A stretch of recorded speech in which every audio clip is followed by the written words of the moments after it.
I'd like to welcome all of you to the Seminole Historical Society. My name is Sarah Miller, and I'm a member of the Society.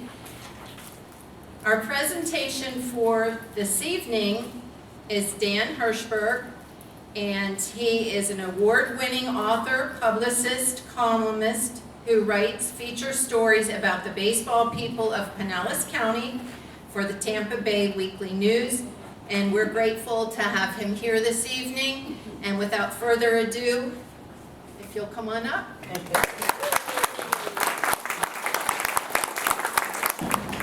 Okay, since this is baseball themed, can you please throw out the ceremonial first steps?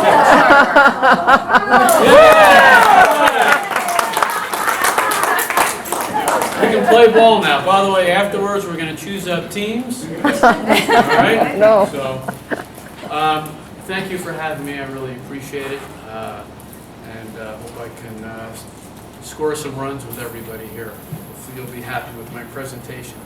Anyway, a little bit about myself. I was a sports editor for many years in Northwest Jersey.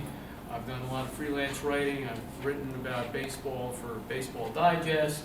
Covered a lot of boxing, actually, for a long time. And came to Seminole, and I obviously knew about the great history here of the Yankees, the Mets, the Cardinals on the other side of the bay, the Cincinnati Reds, the Orioles, in fact, a year here. So I knew all about that history, and kind of when I got settled in here, I thought, I'd like to get back to writing about baseball. I had not done that for a long time, so I approached Chris George, who's the editor of the Seminole Beacon and all those Tampa Bay Weekly newspapers. Sent him an email, and I said, I get a little background. I said, I'd like to write about some of the former players that trained here, and kind of like a what are they up to now type thing. And about a month later, I still hadn't heard, and I thought, oh well. I gave it the college try.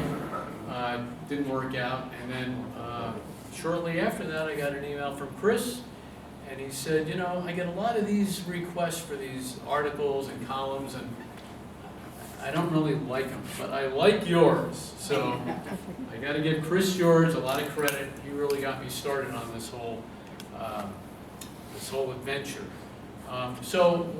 That's what I did when I started out. I interviewed people like Tony Kubek, Mike Shannon, Dwight Gooden, a lot of those guys I did stories on, but as time went on, I started to realize that there's more to Pinellas County baseball than the Yankees and the Cardinals and the Mets, and I started doing articles about people who maybe didn't make it to the majors, maybe they just became a coach, a scout, a minor league manager, and I was looking for their kind of story. So, and as it turns out, I met Tom Kochman.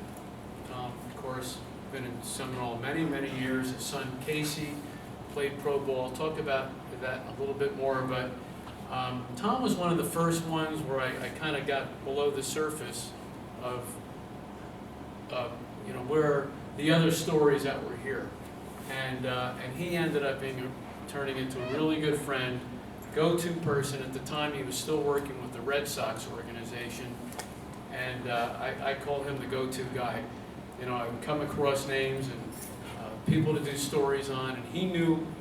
I could send him a text. Do you know how I can get a hold of such and such? 2 minutes later, boom, there it was, phone number. Tell him I sent you. So Tom was a really big help, and he actually wrote the foreword for the book, which I really appreciate. So since we're in Seminole, we can talk about other things too here, but we'll talk about a lot of stuff in the book has to do with Seminole baseball, Seminole people. So we'll talk about that. But before we get into that, how many Rays fans here? Oh, wow, a lot. All right. You know, if we all showed up at the next game, they might sell it out.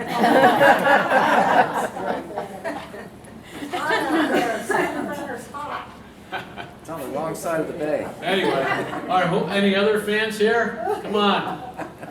Yankees, Mets, oh boy, nobody's admitting anything there. All right, I like that. And just in talking to some people beforehand, a lot of people know somebody or did something that was special. This young lady here threw out the pitch at a Rays game in 2008, was that? 2007, 2008, I think it was. Close enough, 2007, 8, yes, so that's pretty cool. And somebody else's stepfather played for the Cardinals. Do I got that right? Mom's stepfather. Mom's stepfather, okay.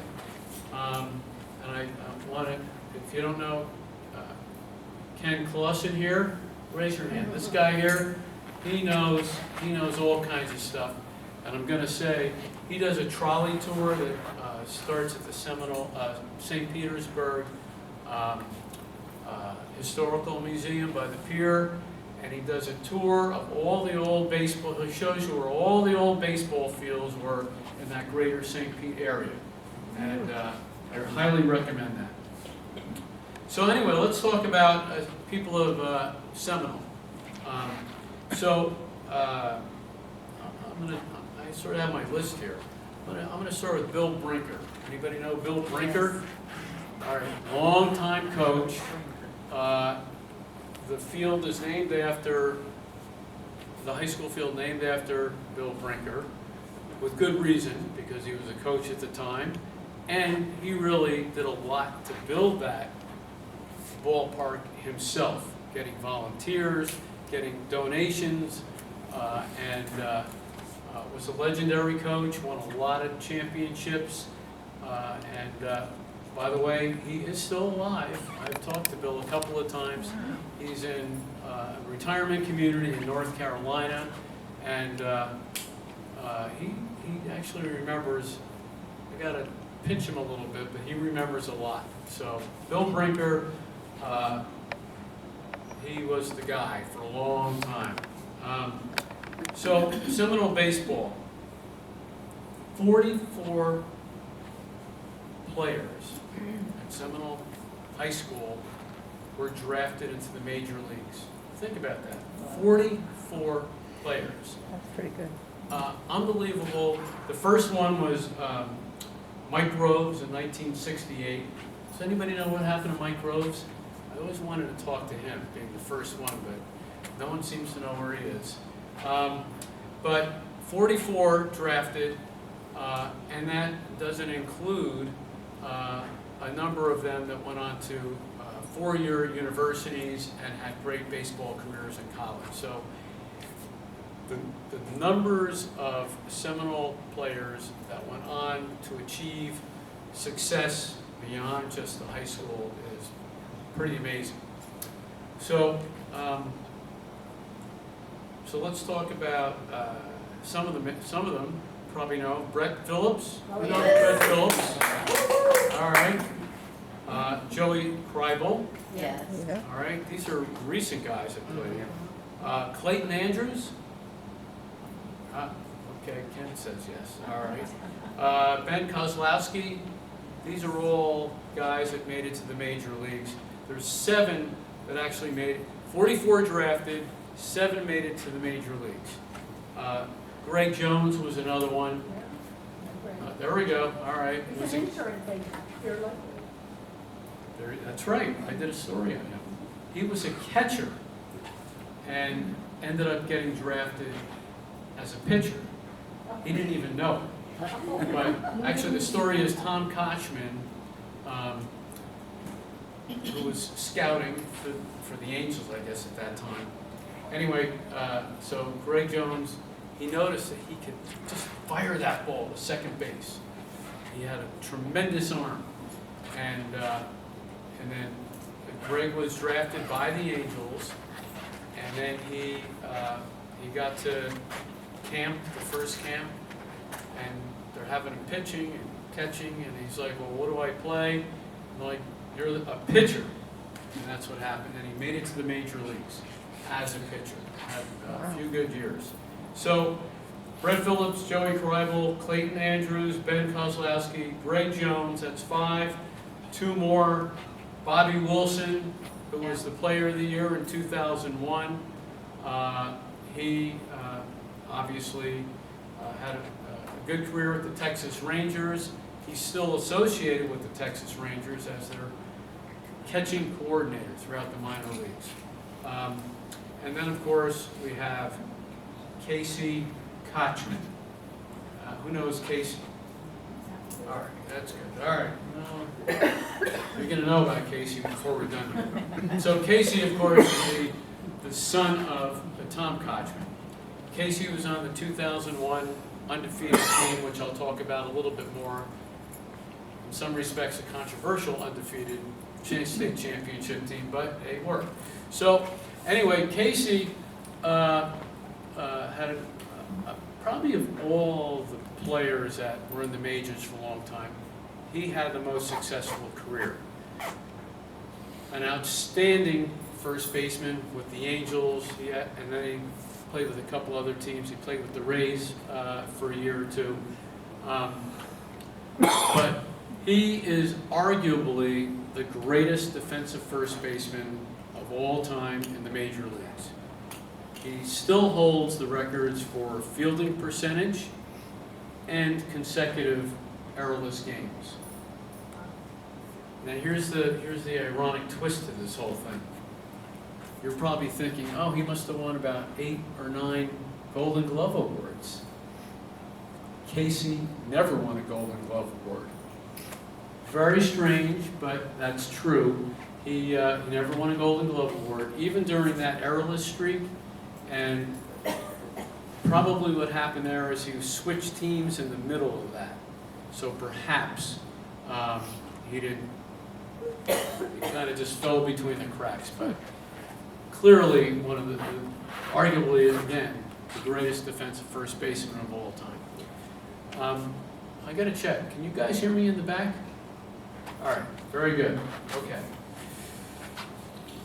All right, so let's talk about that 2001 state championship team, ranked #1 in the country.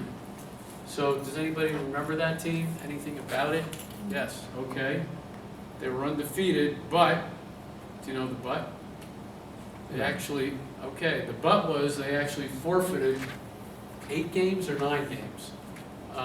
So they had a player that was brought on the team, Brian Bass, and he started with the team that year, played 8 games, and then was ruled ineligible.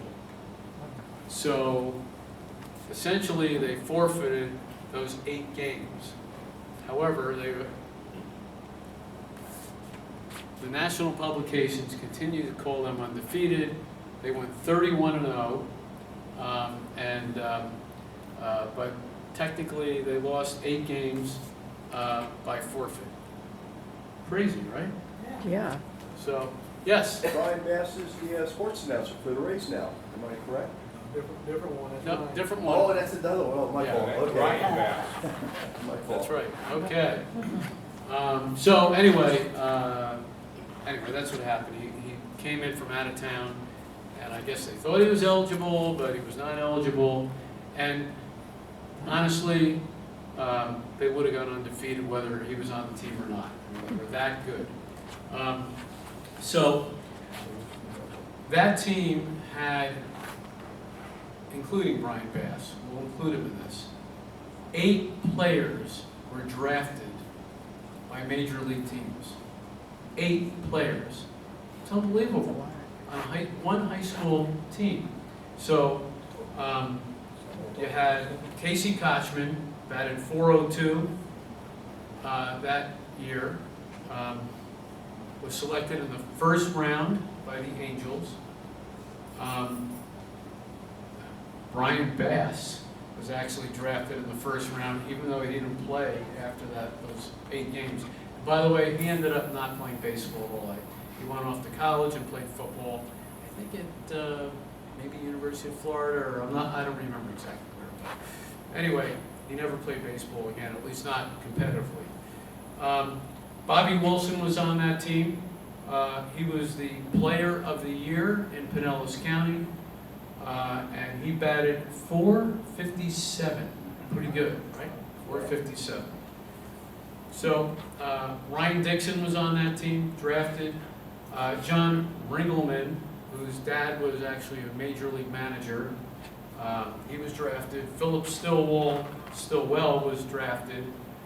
And then the two pitchers on the team, T.J. Large and John Kalia, he was drafted.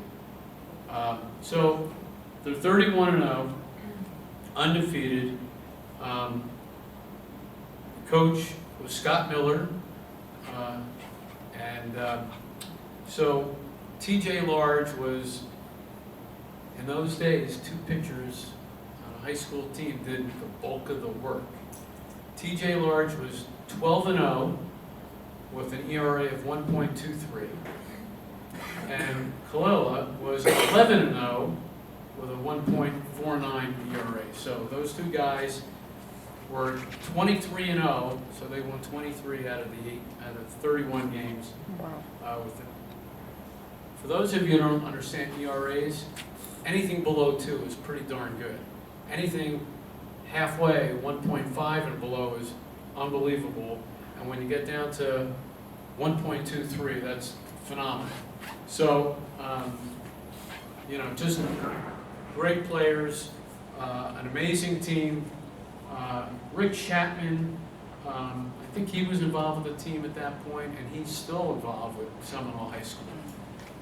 So that's that. Okay. So any questions so far? Feel free to raise your hand or tell me I got something wrong. Or yeah. All right. So this is kind of like my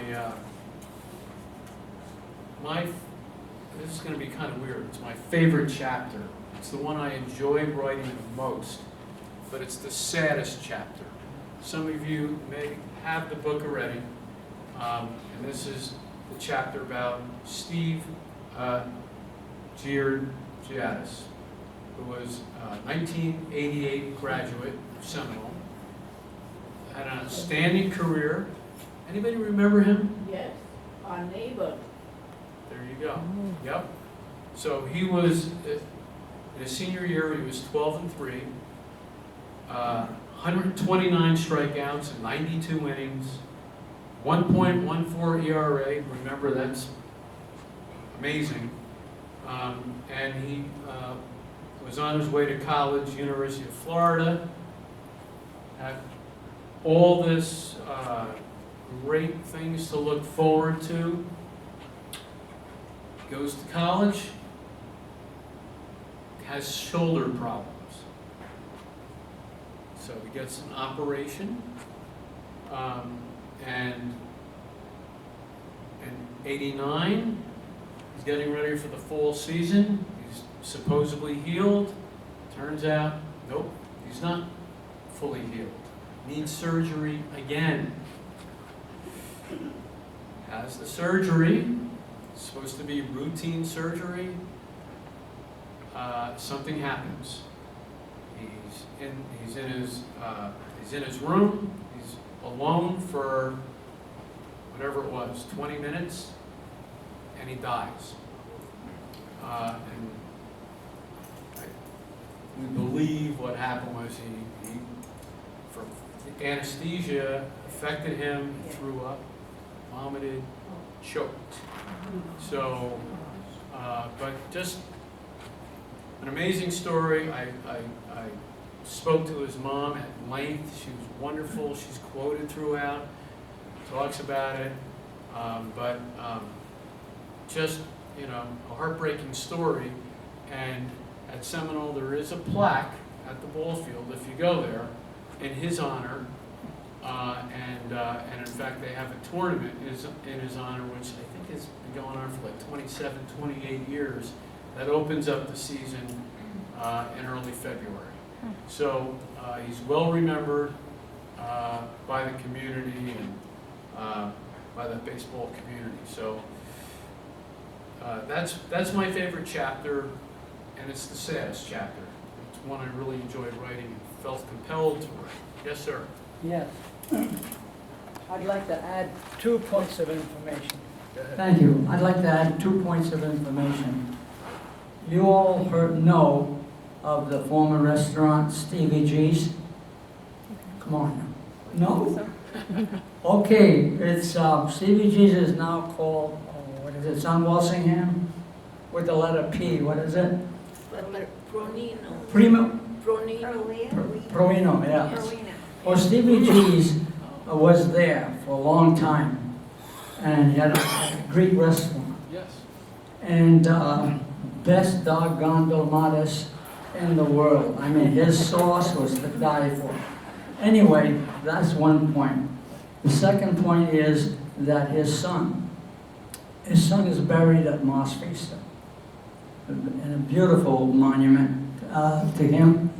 And I was going to make a third point, but I forgot. His father. Take your time, no pressure. Yeah, his father's buried there. And, oh yeah, another point. It's so shattered, the father. He was a short little Greek guy, like he was my next door neighbor almost. It's so shattered, the father, that he kept his son's room as is, and he had all kinds of votive lamps in the room, and he wore black the rest of until he died. And I remember him one day, he talked to me and he said, "You know, Art," he says, I've got cancer, and it's just, and I said, "Well, Steve, guess what? You're going to be seeing your son." And he just smiled, and that was it.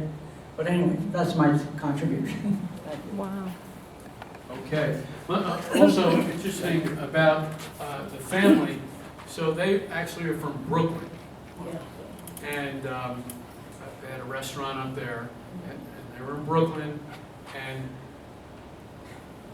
Angela, particularly the mother, she said, "Steve is unbelievable. He played baseball. He would slide in the living room. He practiced sliding. He was on a little league team that won a championship." She basically said, "Look, we gotta get this kid someplace where he can play baseball besides the 2 months up north." And they specifically moved to Florida to be part of baseball on more of a year-round basis. And she also told me the story about, she worked part-time, I don't know if she was a volunteer paid, but she worked part-time with the phys ed department at Seminole. When Stevie came at first, he was younger than the other kids, just because of the age difference from Brooklyn to here. And he was a little intimidated at that time. He didn't go out the first year, but Angela told me, she said, "I kept telling that Brinker, I said, I got a pitcher for you, I got a pitcher for you." And he's like, "All right." And then, of course, he did turn out to be a pitcher. So, but anyway, she told me that story. So, all right, we're throwing out numbers, ERAs, pitching records. We need a 7th inning stretch here. What happens on the 7th inning stretch? Ooh, All right, everybody, who's going to lead us in and take us out to the ball game? do we have to stand? Sandy. Everybody's Everybody saying. can. Hit it. Take Take us out to me the out to the ball ball game. Take me out to the farm. Buy me some peanuts and cracker jacks. I don't care if I ever get back for root for the home team. If they don't win, it's a shame. Or it's 1, 2, 3 strikes, you're out at the old ball game. So that's a lot of talk about Seminole baseball. Does anybody want to share a story about something that they know about Seminole that I didn't mention? I got a couple of those. Yeah, I just want to know what happened to Brett Phillips, because we were following him for many years. He did the airplane. Woo! Yes. In the outfield. Baseball is fun. What's he? He started playing for somebody else? Baseball is fun. Yeah. So what's he doing these days? Well, okay, so he did play with the Orioles. Then he tried to become a pitcher, and none of it panned out. And I actually did talk to him maybe a month and a half ago because I wanted to do a story, and he kind of said, I got to figuring out a couple things. So I'm not sure what the status is, but he's not playing ball at this point. Well, his big quote was, baseball is fun. Yes, that's right. It is fun. And he's a new father. Oh. And he's a new father. Oh, well, we have an inside source here. Put that on the book. All right. I have a question, doesn't have to do with Seminole, but you mentioned Dwight Gooden. Yes. We followed him for years in the area. He's St. Pete. Yes. What's he doing these days? Well, he's he had a lot of legal issues. He had issues. He had a lot of alcohol and drug issues, and he basically lives day to day. You know, I mean, in a good way now. He's seems to have his life together. And I will say this about Dwight Gooden. So when I did an article on him, it's not in the book, but it's if you look it up at the Tampa Bay Weekly site, I called him, and I was really hesitant in that I knew I'd have to ask him about the drugs and the legal stuff, and how was I going to do that tactfully?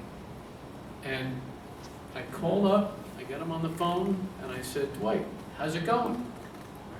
He, for 20 minutes, he told me, he opened up, well, day to day, as you know, I've had issues, I'm still trying to overcome alcohol, and he just went on and on and on. I mean, he was like so upfront and honest.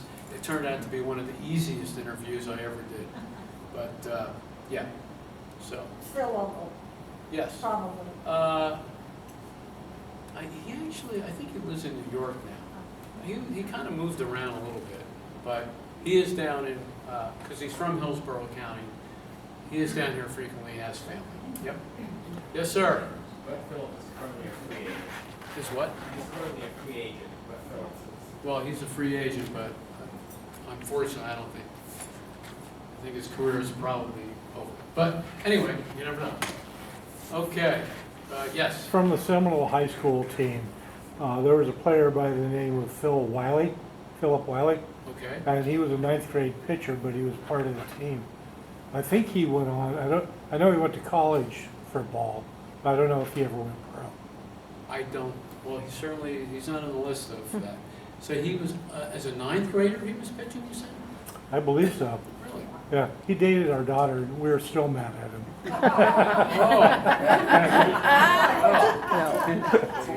So what year would that have been? That he graduated? They graduated in 2005. Well, I'm going to try to read my list here. Very small. I don't think he was drafted. That does not sound familiar. Okay. I didn't know if he was or not. We haven't seen him for years. Yeah. But he was a nice young man. And this guy played for, what was the team again? Okay. I'm gonna go back. I don't need a microphone. I'm gonna go back to 1955, roughly. Okay. In St. Petersburg, there was no senior league after Little League, except the Suncoast Boys Baseball League in Gulfport. At that time, the American Legion teams, which had older players, did not want to play us. You know why? They couldn't beat us.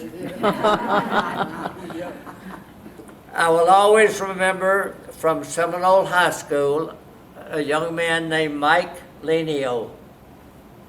Lived across from Bay Pines, was a heck of a ball player.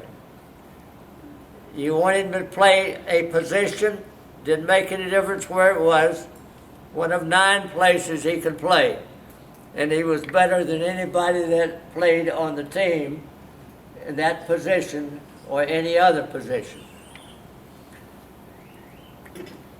I'm not sure what happened to Mike, but remember, baseball in Pinellas County really didn't, let's say, get bigger until close to 2000. Now remember, we had about 3 or 4 players from Seminole, some from Northeast, some from St. Pete High, and we were tough. But the baseball history of St. Pete is unreal, because there were several of us that when the Rays, when they were looking for a Major League Baseball team, we thought we got one from expansion. But we had one before that was going to move here. Now, if we do not support the Rays when they come back to Tropicana, then they're going to move. It's up to us as the fans to go to the games and promote who we are, because Pinellas County has got a heck of a record for baseball and softball, because most of you probably are unaware that there was a team in the Clearwater by the name of Clearwater, what was the last name? Bombers, which was one of the best fast-pitch teams in the country for a number of years. So at 98.5, that's my age. I've been around a little bit, and I've seen a little bit of baseball. I've thrown out the first pitch also, Eva, at the Rays game. So thanks for being here, and thanks for the presentation there, young man. Got it. Thank you. And speaking of baseball, we have the kids and Cubs. I see some people here play on that. Are you guys familiar with, is everyone familiar with the kids and Cubs? Two of us right here. Very good. Can you just give a brief, what is the kids and Cubs? Let everybody know. Kids and Cubs is Speak up, JD. is a softball organization for gentlemen and women over 75 years old. 74. 74 now. Yeah. And it's really a little more than just a softball organization. They're pretty much like a civic club, because they donate a lot of money to a lot of different organizations. But if you're have an interest in softball and you're this old, we would sure like to have you out there. Where do they play? Where do they They play? play at North Shore Park in St. Petersburg, and that's, if you're familiar with the North Shore, if you're not familiar with North Shore, that's near Vinoy Hotel. It's just north of Vinoy Hotel, and maybe just a little south of the swimming pool, the big swimming pool they have in St. Petersburg. All right. Great. Thank you, JD. May I answer something to that? The Kids and Cubs was formed in 1930, Yeah.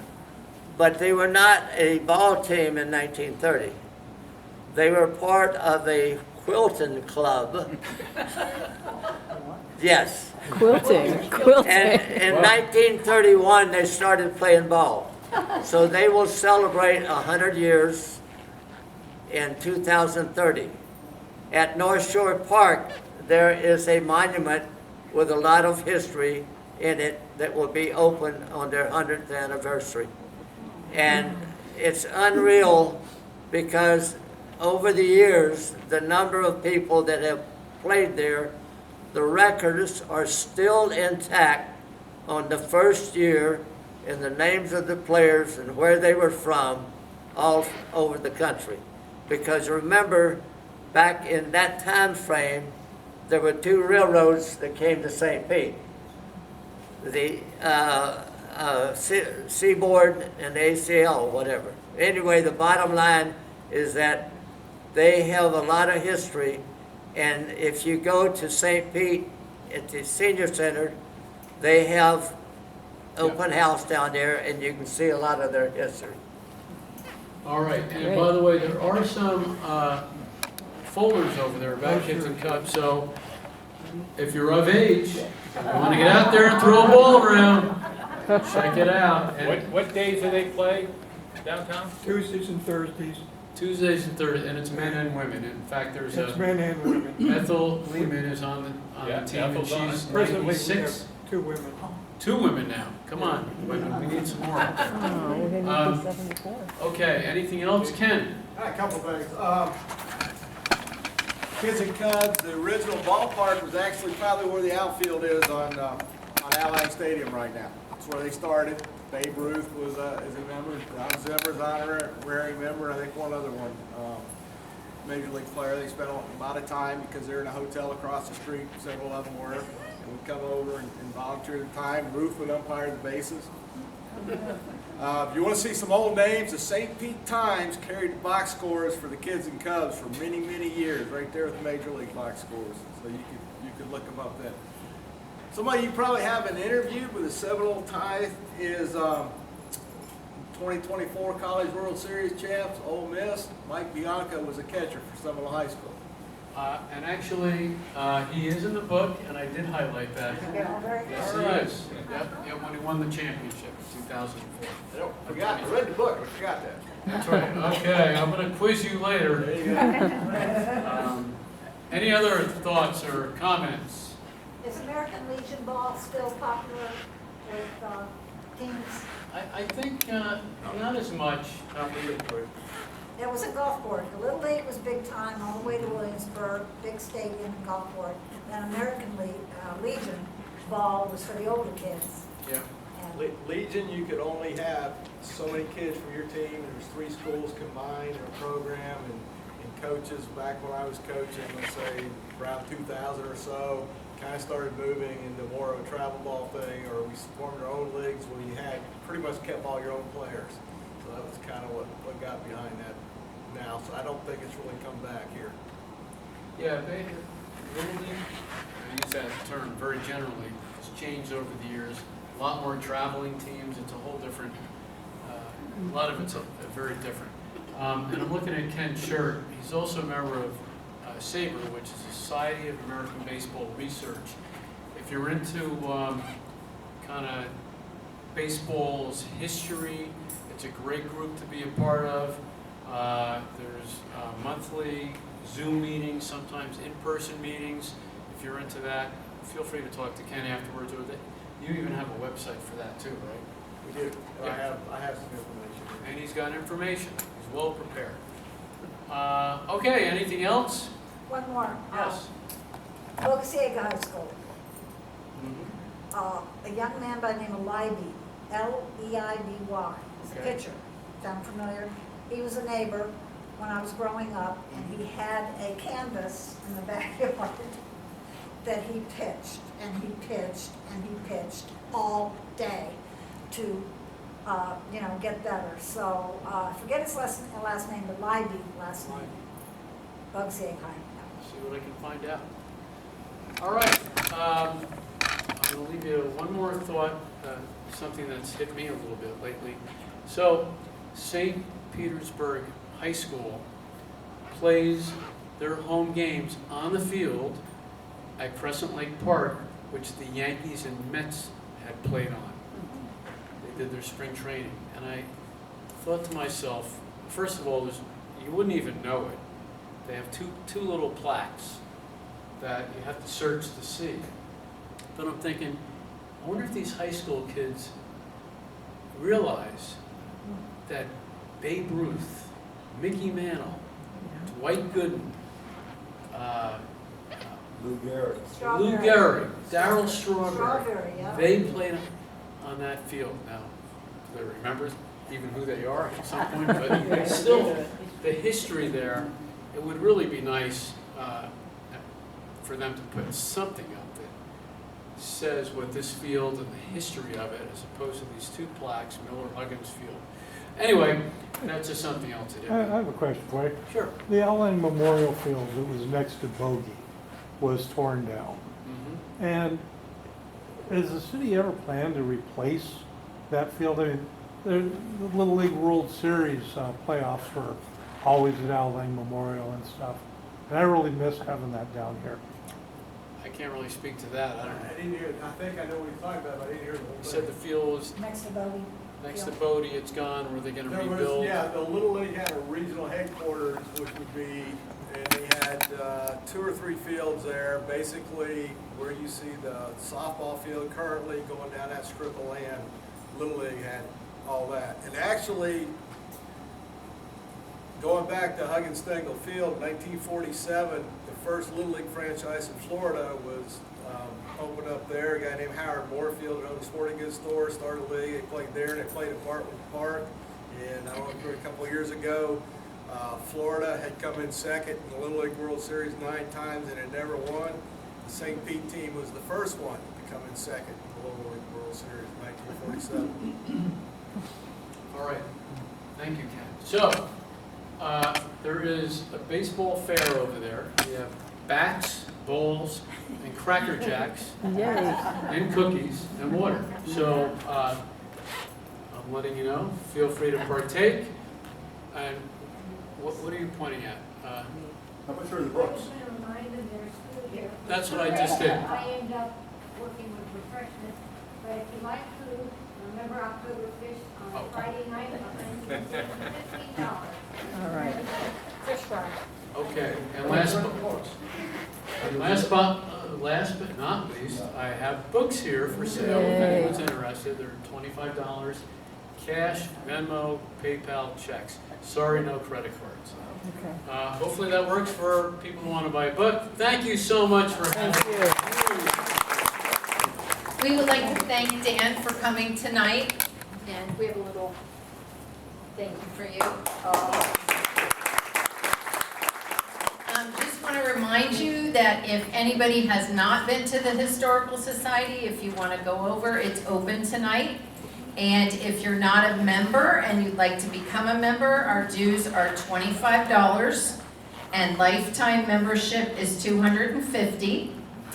And we have refreshments over here, and if you have any other questions, see one of us, and we'll be glad to answer something for you. Thank you.